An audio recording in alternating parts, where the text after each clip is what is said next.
G'day viewers, remember this beastie? Hasn't been run since before Christ was conceived. I ran half a can of carby cleaner through it and she ran alright. I'm going to change the oil. The oil wasn't, no water in it, so that's a good thing, but it was pretty black, so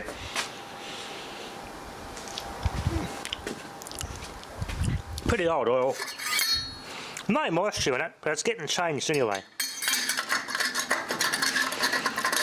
I'm going to dump all the radioactive horse piss out of the fuel tank. It's not even flammable anymore. It's pretty old.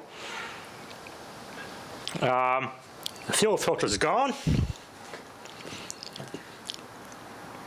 I'm going to do a detailed video on that to show you the insides. Just clips apart. This is a Taiwanese made filter. I wasn't going to put a Chinese one on there. Might have the bloody Rona in the damn thing. It's never going to run again. So I've got a good replacement filter. I might have to replace the hoses too yet because they're a bit too thin. The barbs are a bit bigger on that. I have somewhere got some replacement fuel hose. I just don't know where.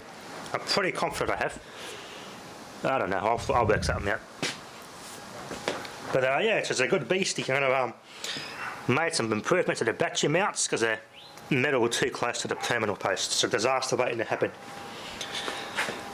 Another thing you got to be careful. You got the close contacts between there, and my ring goes on there, and it's going to be a hot one, that's for sure. And a roasted finger. I'm going to clean all this up, replace that power point, rewire that, run that to a separate earth stake to the earths with an earth stake, do it all properly. I think there's someone online that you can get this replacement face plates because this is just badly faded. I can barely read it. That mix. That mix gone. Well, that mix gone. Replace the power point, rewire that, and do it all properly with some fresh wiring. Yeah. But she does crack nice with these new batteries, so I got some good strapping on that. That's a better way to hold it, and much safer too. Anyway, I'm just going to change the oil on it, flush out the fuel tank, put some fresh fuel on it. It's just good to go. I can start, just to blow up some batteries. Once I've finished all the wiring and rewiring the power point, I'll put a weatherproof one on there.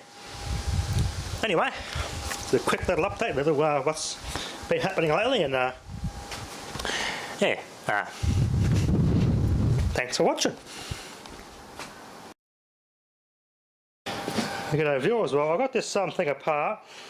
The last time I ran this thing, years ago, it had a bit of a rattle in it. I wasn't sure if the fan was misaligned or what, but I ran this thing, primed it, put a new change the oil and all that, put a new fuel filter on it, ran for about 5 minutes, then she went bang. I was like, oh shit! And my worst nightmare came true. It wasn't actually there was rattles in here. It sounded like a tinny sort of a rattle when it was running. But no, it was my worst nightmare. It had rod knock, and by the time I realised the conrod let go and failed just as spectacularly as a previous engine on that machine did. The conrod's come up and smashed the camshaft in half. So we're going to snap the conrod there. But fortunately, I do have a spare camshaft for this engine because that's the hardest part to find of these generator type CCKA Onans. That's the the camshaft is a hard part to find. Luckily I have got a spare I ordered years ago when I was going to rebuild the other engine we had. But one thing I regret, I should have kept the other rest of that engine in the other one. I should have kept the rest of that when we moved, but I only kept the carby, the governor, and that was it, and the manifold, the inlet manifold. That's all I kept. The rest went in the scrap when we moved. The only bit I really wanted was the other conrod and the other piston, which I should have kept. But luckily the conrods and pistons for these are widely available anyway, so it's easier to get pistons and conrods for these engines than it is to get a camshaft for this particular CCKA generator purpose engine. Because a camshaft that these ones use has weights designed for this particular governor for a generator. So that's the hardest to find part, which I've got. So. But what I want to do anyway, I want to Yeah, I want to redo the crosshatch these cylinders. You can see how bad that is there. I want to re-crosshatch the cylinders and just get an overhaul kit for this. It's just I've got the camshaft. I'm going to order a new conrod, new conrod, and probably get the new bearings and seal kit too. Might as well just redo everything, new piston rings, new bearings, bottom end bearings, make it all freshly new again.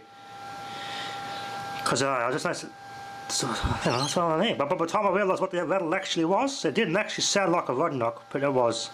And until it was too bloody late. And I only ran for about 5 minutes and she let go of me. So bugger! So we have a snapped conrod and a snapped camshaft. Hopefully the valve train's not damaged. So that's a bit of a bugger. They're all buggered about that. There's a nice little machine this, but the bloody thing snapped the conrod. Damn it! Oh well. Now I've got to just pull it all apart and chuck it up on this workbench here. I'll just overhaul this engine properly. Give it a good fresh overhaul. There's no one in Australia. I couldn't find anyone in Australia that stocks parts of these Onans, but there's tons of them in America. The only problem is shipping might be expensive. That's the expensive part about it. The parts themselves are plenty available, readily available and cheap, not too expensive as these. I can afford the parts alone, but depending on how or what courier or shipping service I use, it's going to be expensive to ship the bloody things here. So I'm kind of stuck there. So I'll see what I can do, or if anyone subscribers or someone could put me in the right direction to get some just parts so the shipping's not expensive at least. Because I will at least try to get a conrod and as I said, I've already got the camshaft, and if the block's not damaged or the valve train's not damaged, that'd be good. All I need is a conrod. And I want to get some new rings as well, so I want to re-home both the cylinders, re-crosshatch them to like new. Although it ran alright, didn't burn any oil. I'll do it properly. Anyway, so that's where I'm stuck with this one. So I got an engineer to have to get a new conrod put in it. Be a nice fun project. I just got to get it up there. I don't have a gantry. Might have to start dismantling it down here, I think. It's a bit of a bugger. I just pried it with new fuel. I ran for about 5 minutes and she let go. Like the, yeah. It was quiet for a little bit, and then it went rattle rattle, and that was it. It didn't give much notice of a rattle when it let go, so I was like, yeah, bugger. Yeah, well. Not a bad engine, these Onan CCKAs. Anyway, that'll be enough for now. Thanks for watching.